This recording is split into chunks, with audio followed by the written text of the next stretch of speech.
Hello everyone, সবাই কেমন আছো? আশা করি সবাই ভালো আছো। আমিও ভালো আছি। আমার নতুন ব্লগে তোমাদের সকলকে স্বাগত। আজকে আমাদের লাইফে হচ্ছে একটা বিশেষ দিন দুজনের জন্যই। তার জন্য আমরা আজকে একটা ঠাকুরের কাছে পুজো দিতে যাব বলে ঠিক করেছিলাম। সেই মতে বাড়ি থেকে সমস্ত জিনিস কিনে নিয়ে এখানে একটা ডালা নিয়ে সমস্ত জিনিসপত্র সাজিয়ে নিচ্ছি। মন্দিরে পুজো দিতে যাব, তার জন্য একটা মালা কিনে নিয়েছি আর যা যাবতীয় লাগে সবই কিনে নিয়েছি। জানি না যে মন্দিরের ভেতরে ফোনটা অ্যালাউ করবে কিনা ভিডিও করতে। তারপরে দেখো, এটা হচ্ছে আমাদের মা সর্বমঙ্গলা মন্দির। এটার পেছনে অনেক কাহিনী আছে, যেটা একদিন সময় করে তোমাদের সাথে শেয়ার করব। আমার পুজো দেওয়া হয়ে গেছে, মন্দিরের ভেতরে ভিডিও করতে পারিনি অনেক ভিড়ের জন্য। তো এখন আমরা বেরিয়ে পড়েছি এখান থেকে, একটা সোনার দোকানে এসেছি।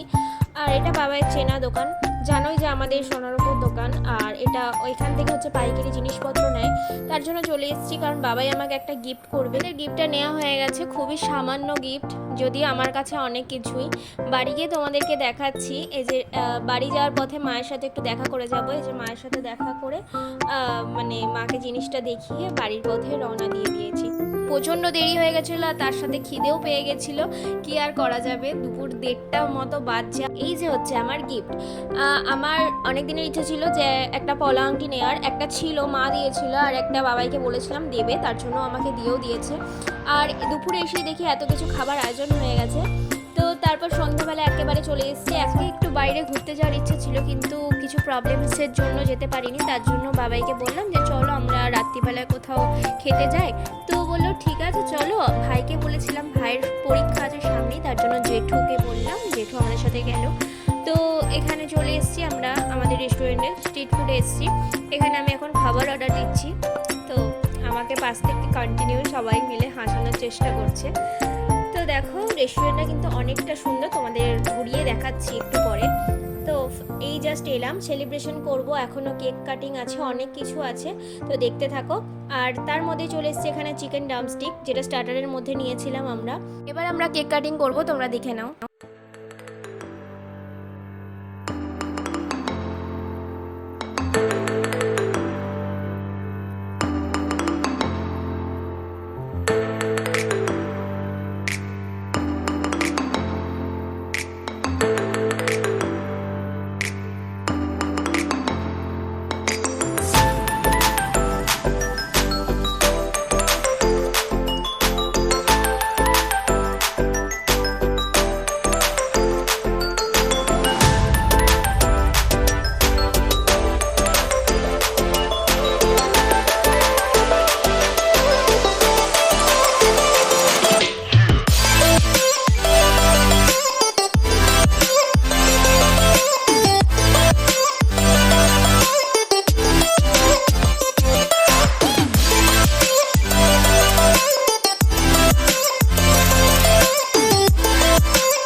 তো বন্ধুরা, আজকের ভিডিও কেমন লাগলো অবশ্যই জানিও। আজকের ভিডিও এই পর্যন্তই। ভালো লাগলে একটা সাবস্ক্রাইব করে দিও।